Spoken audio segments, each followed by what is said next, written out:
como eu queria andar em um corpo que só fosse incorruptível. Ah, como eu queria colher apenas frutos bons, mas eu não consigo. Talvez se fosse assim eu não daria valor. Não buscaria em Deus melhorar o que sou. Ele é tudo que eu preciso. Daniel capítulo 1, verso 1 em diante.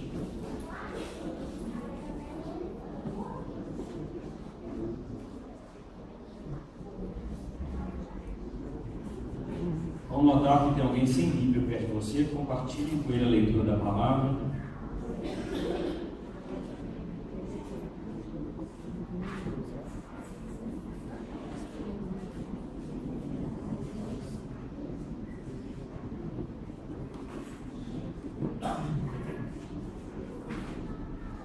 Livro do profeta Daniel, capítulo 1, verso 1 em diante.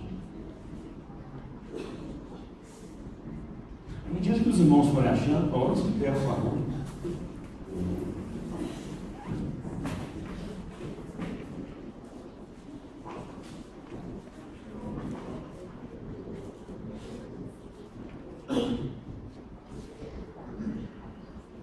Podemos proceder, irmãos, com a leitura? Está escrito assim: no terceiro ano do reinado de Jeoaquim, rei de Judá, veio Nabucodonosor, rei da Babilônia, a Jerusalém e a sitiou. O Senhor entregou nas suas mãos a Jeoaquim, rei de Judá, e uma parte dos utensílios da casa de Deus, e ele os levou para a terra de Siná, para a casa do seu Deus, e pôs os utensílios na casa do tesouro do seu Deus. E disse o rei a Aspenaz, chefe dos seus eunucos, que trouxesse alguns dos filhos de Israel e da linhagem real e dos nobres, jovens em quem não houvesse defeito algum, formosos de aparência, instruídos em toda sabedoria, sábios em ciência e entendidos no conhecimento, e que tivessem habilidades para viver no palácio do rei, a fim de que fossem ensinados nas letras e na língua dos caldeus.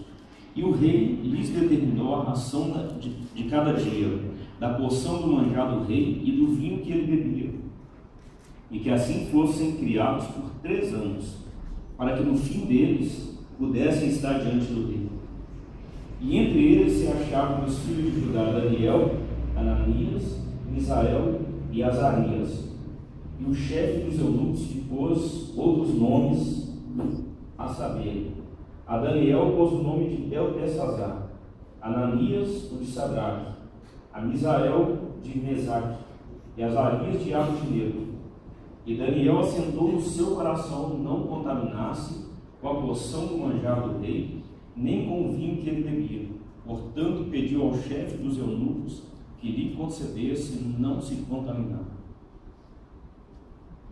Deus, nós lemos a Tua palavra e a palavra pedimos que ela seja aplicada de forma dinâmica, de forma prática em nossas vidas, que o Senhor fale de forma coletiva com a Tua congregação, mas fale conosco também na nossa individualidade. Trate conosco nesta noite, nos exorte, nos console, nos edifique. Queremos sair daqui mais próximos do caráter de Jesus. É o que nós pedimos, Senhor. Irmãos, pode sentar.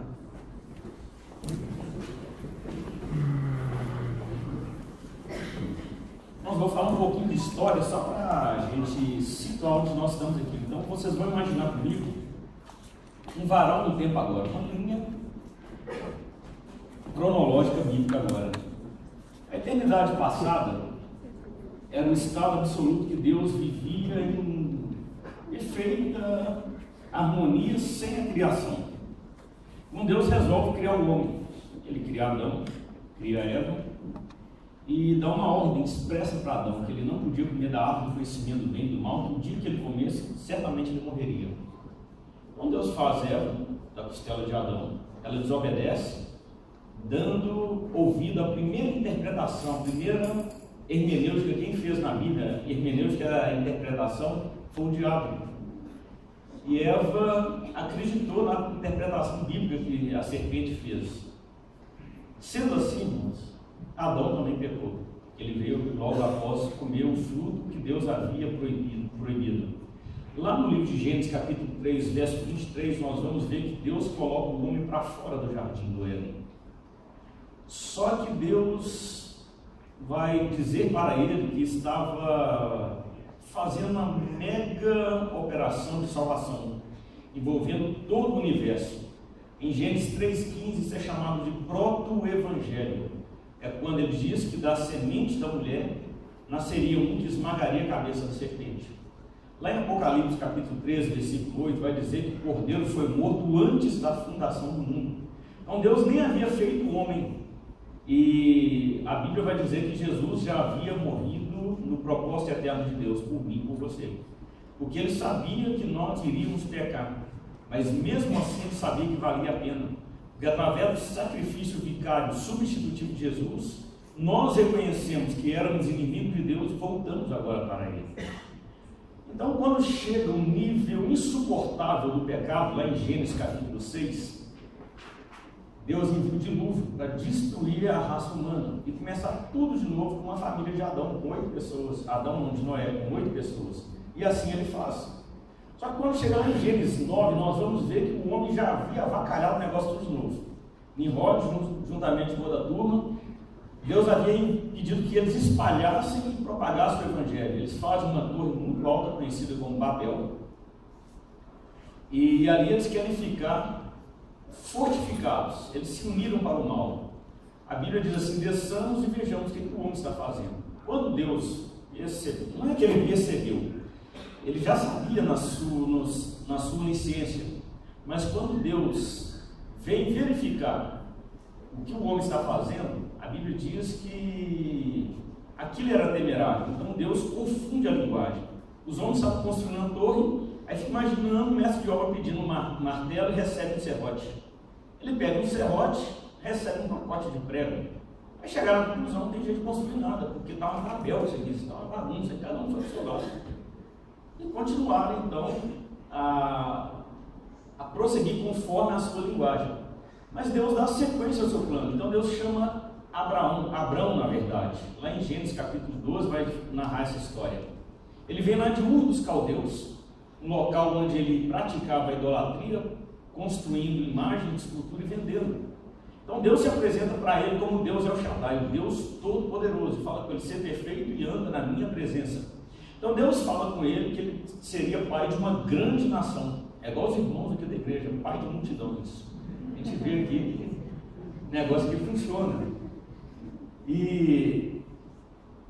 Só que ele tinha um problema: sua esposa era estéril. Ele é o primeiro patriarca. Então ele vai gerar Isaac vai gerar Jacó. Esses 3 patriarcas têm algo em comum: as esposas são estéreis. Então Deus, através de Abraão, vai dizer que eles vão ficar 430 anos lá no Egito, cativo. Eles vão para lá, para a terra de Gósen, fica 430 anos como escravo. E eles começam a pedir que Deus envie um libertador. Moisés, que havia estudado 40 anos nas faculdades egípcias, foge para um deserto para ficar mais 40 anos. Lá ele se casa com Zípora, e ele volta então como resposta de Deus para libertar aquele povo. Deus permite que 10 pragas atinjam o Egito, e assim eles podem sair pelo deserto. Então eles saem pelo deserto caminhando, demora cerca de 40 anos, eles poderiam chegar em 11 dias apenas, mas a viagem se torna muito mais longa por causa de rebeldia, por causa de dureza de coração. Então quando eles chegam lá, na terra prometida, daquela nação que saiu, ninguém entrou, com exceção de Josué e Caleb. Nem mesmo Moisés entrou, porque Deus havia orientado que ele falasse a rocha, ele feriu a rocha. E isso traz um princípio muito interessante: nem tudo que dá certo é certo. Porque Deus falou que ele fala a rocha, ele bateu na rocha, ele feriu a rocha. Deu certo, porque saiu água. Mas lá em Deuteronômio capítulo 34 vai mostrar que por causa disso ele não entrou na terra prometida. Ele só visitou a terra prometida e não possuiu a terra prometida. Então nem tudo que dá certo é certo. Então eles, na liderança de Josué, chegam lá na terra prometida, em Canaã. E passa o tempo, irmãos, eles começam a olhar para o redor e ver que todo mundo tem um rei, mas eles não têm rei. Então, por volta do ano 951 a.C., eles falam assim: nós queremos um rei. Então, o primeiro rei na história chamada de Reino Unido foi Saul. Saul, quando foi chamado, ele estava procurando mula, ele era pastor de mula. Deus queria pastores de ovelha. Ele era um pastor de mula. Então ele fica 40 anos no poder. Só que ele é destituído pelo próprio Deus por causa de rebeldia. Então Deus levanta Davi, um homem segundo o coração dele. Fica mais 40 anos. Davi morre de ditosa velhice. Só que ele não consegue construir o templo porque ele era um homem sanguinário, tinha muito sangue em suas mãos. Deus permitiu que ele juntasse muita prata, muito ouro, para que seu filho Salomão desse sequência. E Salomão então fica mais 40 anos. Então o Reino Unido são 120 anos, 40 anos de cada rei. Só que quando Salomão morre, seus filhos falam que iriam aumentar os impostos, que seria muito mais duro do que ele. Então o reino se divide: Reino do Norte, capital Samaria, e Reino do Sul, com capital de Judá. No ano 723 a.C., Deus permite que a Síria invada o Reino do Norte, fazendo uma miscigenação racial. Então os samaritanos, que já não se davam bem com os judeus, fica pior ainda, porque agora a raça está toda misturada. Deus dá 130 anos para Judá se arrepender. Judá não se arrepende. Aí chegou aqui onde nós lemos aqui, no ano 605. O cativeiro babilônico é descrito pela maioria dos teólogos como 586, é porque na verdade foram feitas 3 levas. A primeira leva para a Babilônia levava as pessoas que eram mais inteligentes, as pessoas sábias. E nesse meio estava Daniel. E a última leva é 586, onde eles vão ficar 70 anos como escravos, porque Deus queria curá-los de idolatria e de injustiça social. Porque Deus queria que da tribo de Judá nascesse o Salvador, o Messias. Então Deus vai curar Israel. Não foi um castigo, irmãos, assim muito agradável. Não foi uma didática de Deus agradável, mas foi a didática necessária para que se cumprisse o propósito de Deus. Sabe o que isso quer dizer também para nós? Se necessário for, nessa noite Deus vai disciplinar eu e você, porque os propósitos dele vão prevalecer nas nossas vidas. Amém. E Deus tem usado muitos homens incorruptíveis no meio de uma geração descrente, decadente, para afirmar os seus valores, os valores absolutos do seu reino. Um exemplo clássico disso aqui, irmãos, foi Daniel, que viveu cerca de 2.600 anos atrás. E quem foi Daniel, irmãos? Em primeiro lugar, irmãos, que nós lemos aqui do 1 ao 6, um homem capaz de vencer os traumas do passado sem azedar o seu coração. Vou repetir: Daniel foi um homem capaz de superar os traumas do passado sem azedar o seu coração. Bom, vamos nos colocar agora no lugar de Daniel. Daniel era um homem, humanamente falando, bonito, inteligente, sábio, filho de pessoas nobres, tinha dinheiro, tinha posses, um homem que tinha um futuro muito promissor em Israel. Mas de repente chega lá o rei da Babilônia, pega-o como escravo, e de tudo isso que ele tinha, ele passa agora a ser escravo. Daniel foi arrancado da sua pátria, ele foi arrancado da sua família, ainda adolescente, andando cerca de 1.600 quilômetros a pé como escravo, perdeu a sua nacionalidade, perdeu a sua liberdade, perdeu o seu nome, a sua identidade. Mas o judeu, ele acreditava que o nome carregava o propósito que o pai tinha para o filho. Então, quando Daniel nasce, é colocado o nome dele de Daniel, o Senhor é meu juiz. O pai dele cria piamente naquele propósito. E é muito comum os pais aqui escolhem o nome dos filhos com cuidado. Às vezes é motivo até de discussão entre o casal, porque o pai quer que chame Ambrósio, a mãe quer que chama Artaxerxes, aí fica aquela confusão. Agora imagina você você escolhe o nome do seu filho com muito carinho, aí você tem uma admiração muito grande pelo apóstolo Paulo, e coloca lá Paulo, que significa pequeno, João, amado de Deus. Aí de repente seu filho é levado como escravo e coloca o nome dele agora de 7 facas, tranca a rua, tranca a avenida. Mas foi o que aconteceu com Daniel. Ele perdeu até o nome que ele tinha.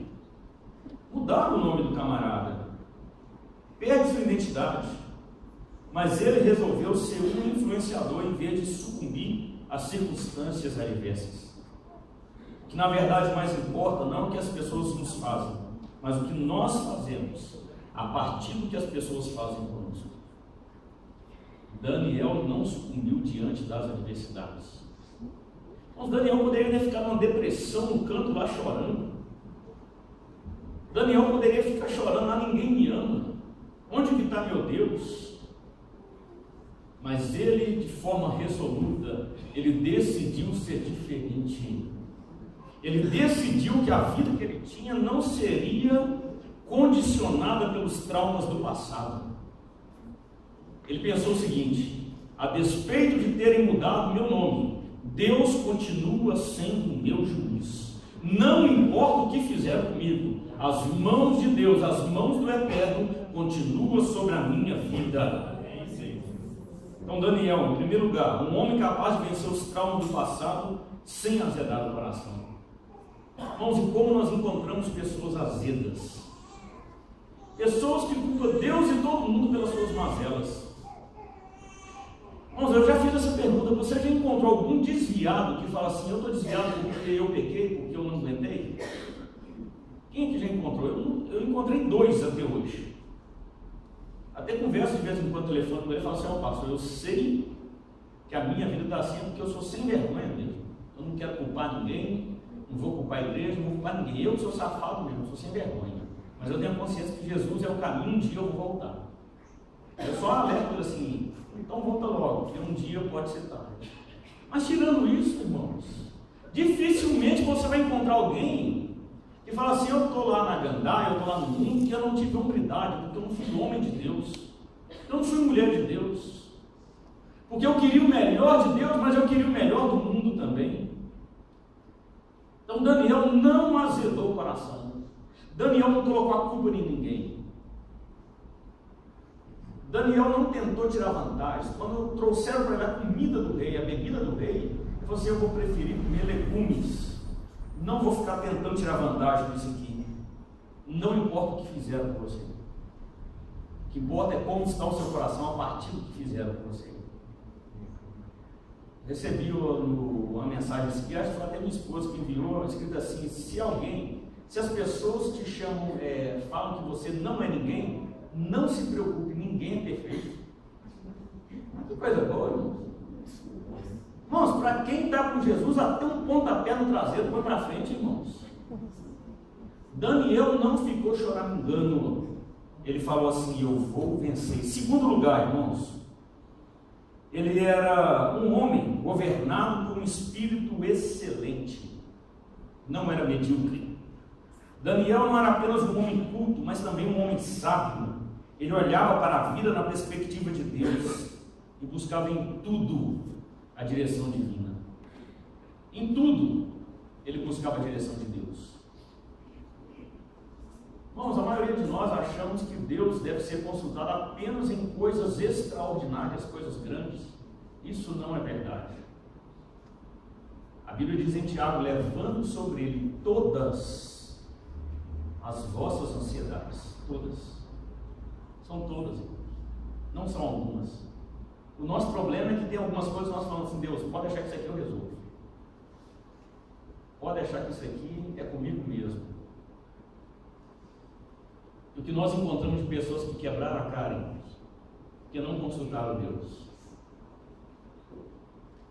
Quantas pessoas chorando amargamente em casamentos porque não oraram pedindo a direção de Deus. Quantas pessoas, irmãos, que ficam de ministério em ministério porque é o lugar que está ruim. Faz isso com os irmãos aqui em Dom Silvério, bairro Dom Silvério.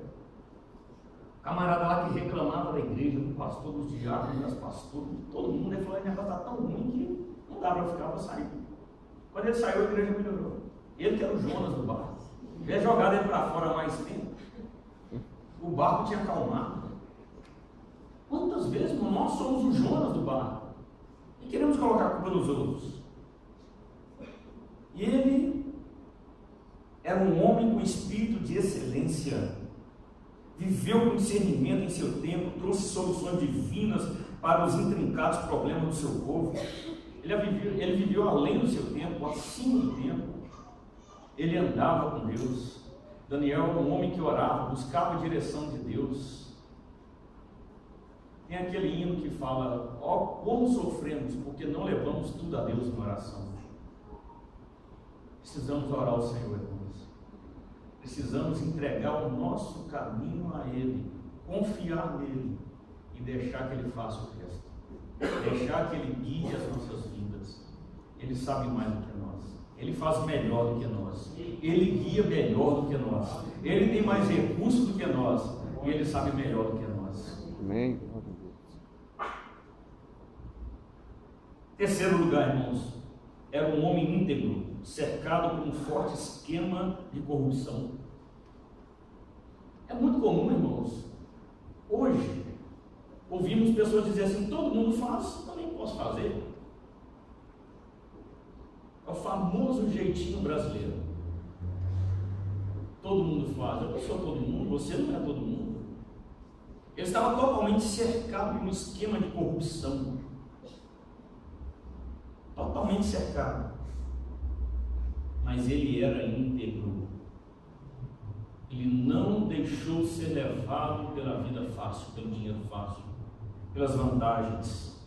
Daniel estava cercado por uma ordem de homens inescrupulosos, que encastelados no poder buscavam seus próprios interesses e não os do povo. Os políticos haviam se corrompido de forma alarmante e viviam como ratazanas, sanguessugas, que se alimentavam do sangue das nações e dos pobres. Mas Daniel falou assim: eu vou ser diferente, eu quero que é meu. Eu quero a minha porção. Eu não sou todo mundo. A honestidade de Daniel incomodou os políticos corruptos. E eles vasculharam a sua vida privada e pública para descobrirem que ele era um homem impoluto. Ele vai dizer que eles vasculharam toda a vida dele e não encontraram nada que pudesse acusar. O José de Alencar, antes dele morrer, fizeram uma pergunta assim para ele: fale para nós algo que você acha muito importante. Eu achei interessante uma frase que ele disse: sempre poder voltar, ou poder voltar sempre. Poder voltar sempre. Que coisa boa, irmãos. Quantas pessoas que são mandadas embora do serviço porque agiram como malfeitores? Pessoas que são ruins de serviço, ainda coloca a culpa no diabo ou em Deus. Sempre poder voltar.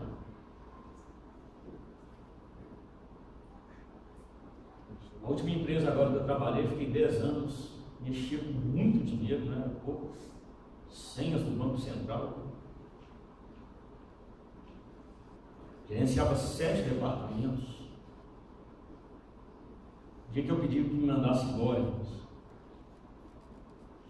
eu já não estava mais dando conta de dar aula, viajar, pastorear, trabalhar lá, porque o tempo era bem pesado, consumia muito da mente. Eu recebi uma placa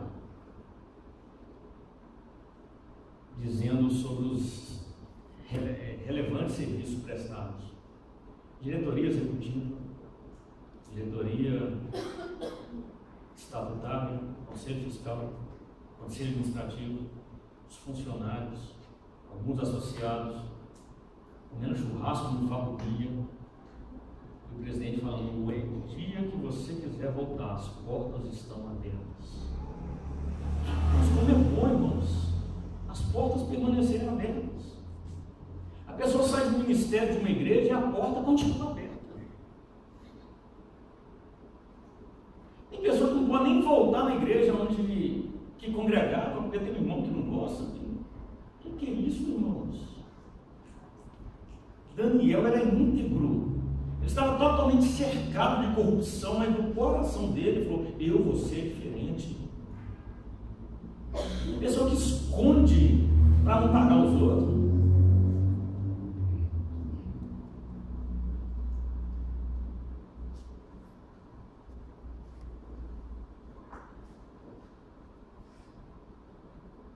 No supermercado, irmãos, quando a gente chega, vai fazer compra, tem alguém assim com um litrão na mão.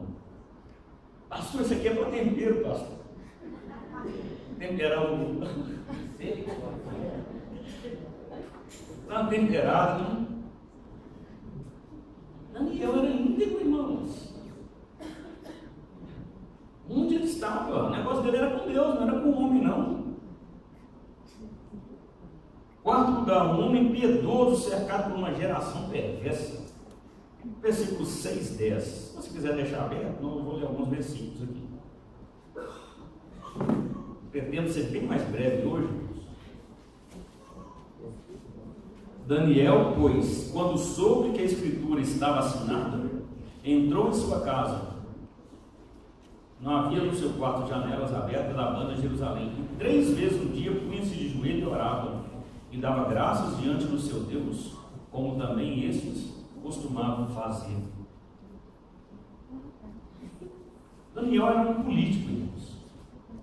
Era um político culto, ético, crente, um homem de oração. Sua religiosidade não era apenas de conveniência. Sua conduta privada e pública testificava sua integridade religiosa.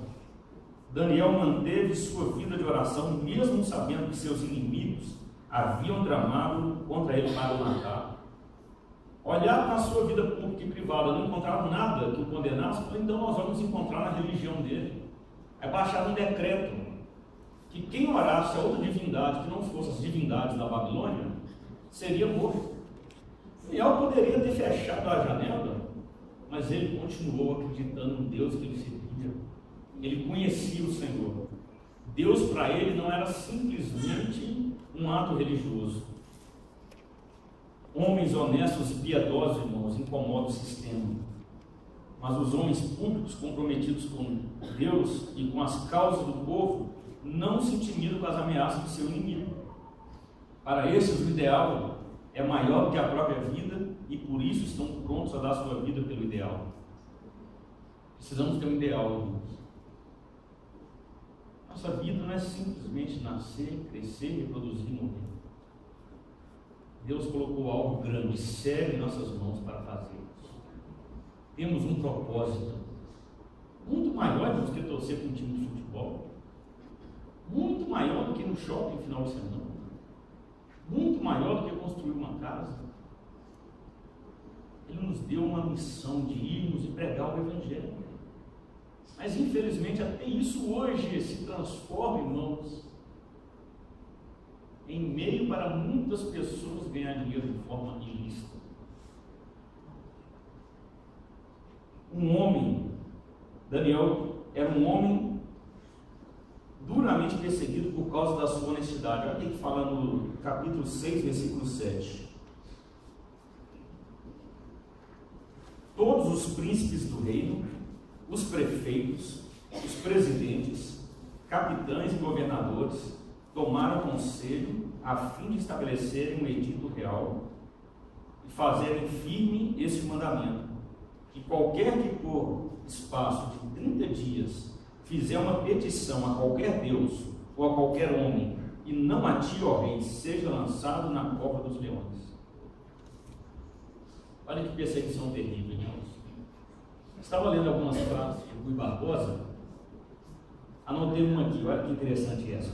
De tanto ver triunfar as nulidades, de tanto ver prosperar a desonra, de tanto ver crescer a injustiça, de tanto ver agigantarem-se os poderes nas mãos dos maus.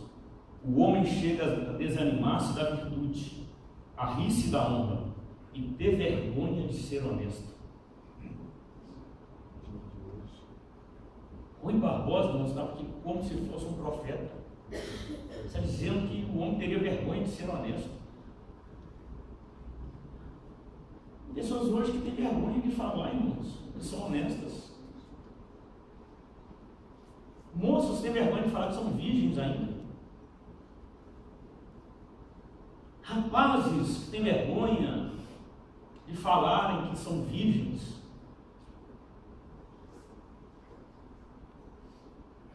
Por quê, irmãos? O mundo que nós estamos inseridos é tão desonesto, é tão vergonhoso, que dá vergonha de ser honesto. Dá vergonha de falarmos assim, eu sou de Jesus. É por isso que tem muitos James Bond no meio da igreja. Pessoas que aqui sorriem, irmãos, cantam hinos, levantam as mãozinhas, lê a Bíblia, mas lá fora é pior que o capeta, é pior que o diabo. Chega num ciclo de trabalho, chega lá na escola, na faculdade, parece que pega uns 7 demônios, volta 7 pior. Vergonha de carregar a Bíblia.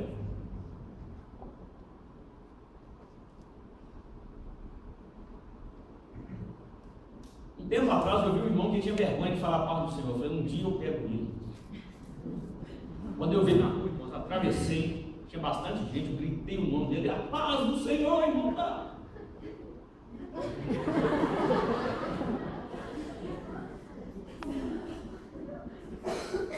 Vou ler de novo que Rui Barbosa disse: de tanto ver triunfar as nulidades, de tanto ver prosperar a desonra, de tanto ver crescer a injustiça, de tanto ver agigantarem-se os poderes nas mãos dos maus, o homem chega a desanimar-se da virtude, a rir-se da honra e ter vergonha de ser honesto.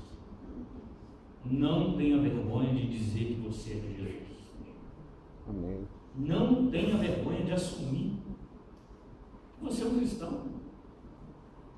Quantas pessoas, irmãos, eu já perguntei, você é cristão, você é crente? Eu vou lá. Eu vou lá. Irmãos, eu vou lá no restaurante, eu vou lá no EPA, eu vou lá na venda. Eu sou de Jesus, não abro mão. Num contexto cercado, irmãos, por esquema de corrupção, o homem público honesto será sempre perseguido. Com Daniel não foi diferente. A Bíblia diz assim, João: se você decidir viver piedosamente, padecerá perseguição.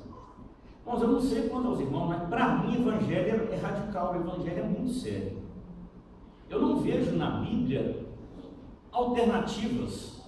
Por exemplo, a Bíblia fala assim que é uma porta estreita, é uma porta larga. Não fala de uma porta mais ou menos. Fala que tem uma porta estreita e que poucos passam por ela. E diz também que tem uma porta larga, que são muitos que passam por ela. Também fala de 2 caminhos. Um caminho que é estreito e um caminho que é largo. Ou nós somos filhos de Deus, ou somos filhos do diabo.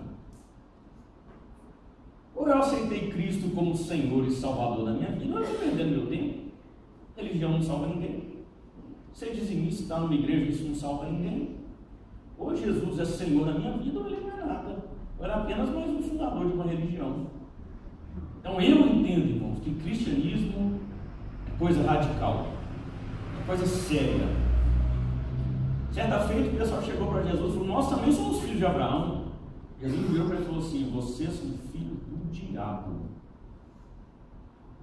Aí outra vez o pessoal chegou assim: Senhor, Senhor. Ele falou: por que vocês me chamam de Senhor? Senhor, mas não faz o que eu mando. Nós achamos que Jesus era um camarada assim, com palavras melífluas, que destilavam mel, que passava a mão na cabeça de qualquer um. Engano, irmãos. Jesus chamou o pessoal também de raça de vinho, igual o João Batista. Quem vos ensinou a fugir da ira vindoura? Jesus falou assim para Herodes, em vez de ter cruzeirense, ele vai lá e fala para aquela raposa E hoje eu estou pregando aqui.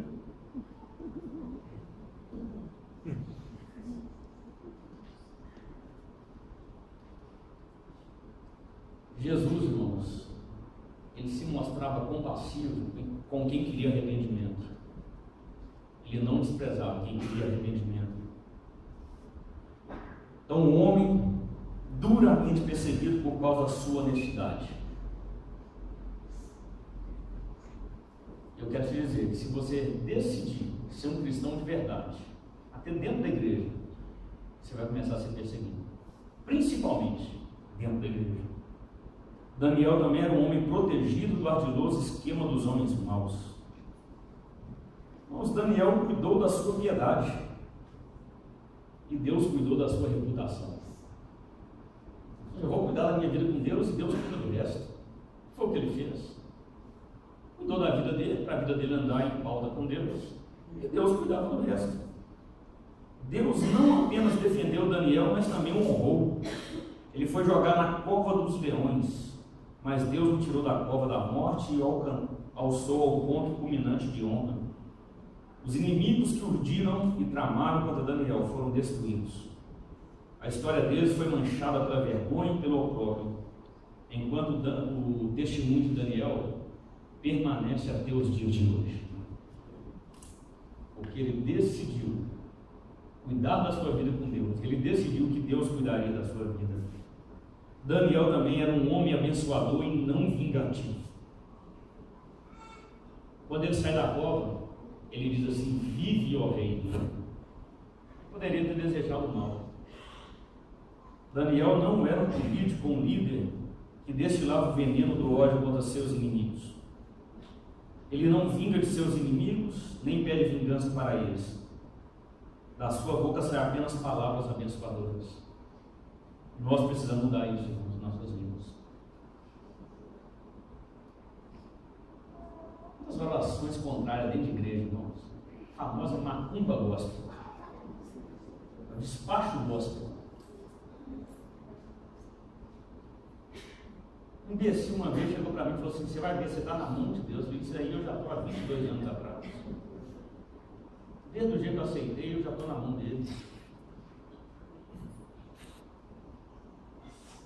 Despacho gospel, irmãos, não funciona na vida daqueles que estão cobertos com o sangue de Jesus. Glória a Deus. Você acha que é todo mundo que quer o seu bem? Todo mundo é feliz por você ser feliz? Todo mundo sorri quando você está sorrindo?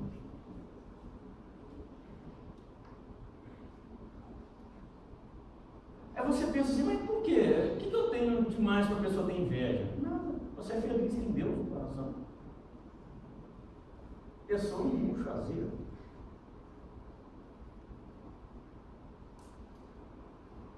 Felicidade está condicionada por coisas, por situações.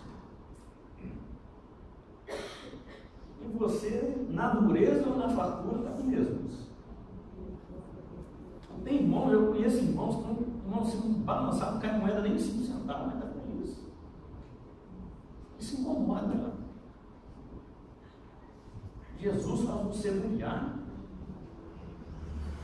Isso incomoda muitas pessoas.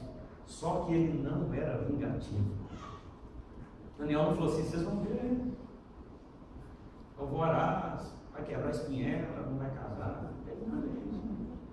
Daniel abençoou. Em oitavo lugar, irmãos, um homem cuja influência foi conhecida em toda a terra. Daniel honrou a Deus e foi honrado por ele. Deus foi exaltado entre as nações pelo testemunho de Daniel. Até os dias de hoje, 2600 anos se passaram, e o nome de Deus é glorificado pela vida de Daniel. Vamos daqui a 10 anos. Será que as pessoas vão glorificar Deus pela nossa vida? Deus é exaltado entre as nações quando os seus filhos permanecem fiéis, no campo minado da sedução ou da perseguição. A Babilônia, com a sua magnificente grandeza, irmãos, caiu, mas Daniel permaneceu de pé. Daniel foi o maior homem que aquele império viu. Que Deus, irmãos, nos dê pessoas desse calibre, que nós possamos ser também como Daniel, honrar o nome do nosso Deus onde nós passarmos. Possamos dizer como José de Alencar disse, irmãos, sempre poder voltar. Sempre poder voltar, irmãos. Que coisa boa. Sempre poder voltar. Lá no emprego que você bateu lá na porta, poder voltar lá. E Deus honra. O Márcio, quando eu estava desempregado, ele sabe disso, ele arrumou para mim um emprego lá na drogaria Açufene. Eu fazia um estágio de farmácia. Aí eu fiz um estágio de limpeza. Varria o chão, limpava o feijão todo dia. Aí quando chegava assim no horário do café, irmão, os camaradas falavam assim, vai lá tomar um café? Aí eu falei, opa, tem pelo menos alguma coisa boa. Aí depois vinha, quando você terminar, lá para as vasilhas para nós. Vamos eu manquei graxa de porta. A unha ficava igual o Zé do Caixão. Depois, quando acabava, tudo espanado. Só que eu quis honrar o nome do Márcio, ele não sabia que era isso. Ele arrumou porque lá era estágio mesmo que eu ia fazer. Só que as pessoas de lá usaram de má fé e colocaram para fazer faxina. Com 15 dias, irmãos, eu falei, não vou sair, deu vontade. Eu falei, vou ficar os 90 dias que eu quero honrar o compromisso que eu fiz com o irmão. Com 15 dias, mandaram uma parte chamada Tiago embora. Aí pediram que eu descesse para ajudar no departamento pessoal. O serviço que o rapaz gastava 3 dias para fazer, eu fiz no mínimo. Aí o outro rapaz entrou de férias. Aí pediram que eu ficasse. Acabei o serviço do mês inteiro com 10 dias. Aí mandaram o rapaz embora e me colocaram lá. O Márcio sabe, eu ocupei o cargo mais importante da empresa com 1 ano. Assumi a tesouraria, desconto em folha e ajudei no departamento pessoal. Tinha a senha do cofre. Muitas pessoas, irmãos, roubavam descaradamente. O dia que eu saí de lá, agradecer a diretoria e falei para eles, estou saindo aqui com a consciência de não ter defraudado vocês em nenhum pastel. Nenhum pastel. Vamos, é Deus que nos honra. É Deus que garante a nossa honestidade. Eu gosto demais de dinheiro, irmão, mas o meu é muito bom. Que é dos outros, é dos outros. Eu ensino meu filho, se ele encontra uma nota de 50 reais no chão, ele não pega. Ah, papai, mas outro vai pegar, não interessa que o outro pegue. Porque dinheiro não é seu, não é meu.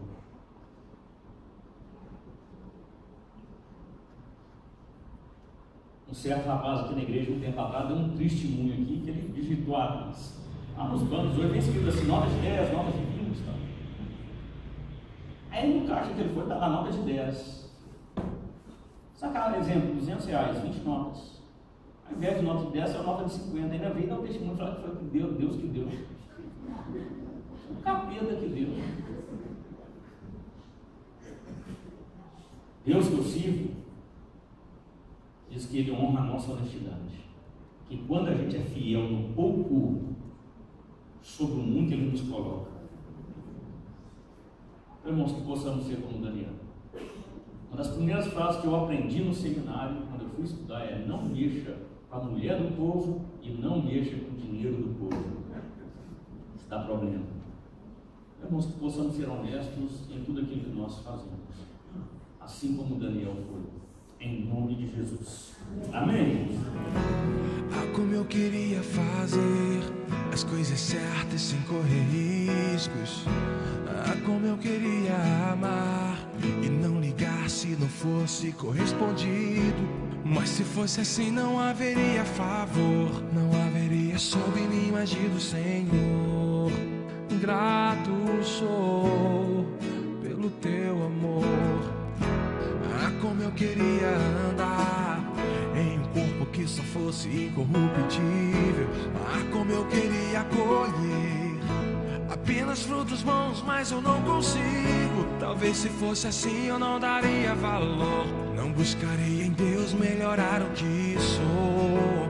Ele é tudo que eu preciso.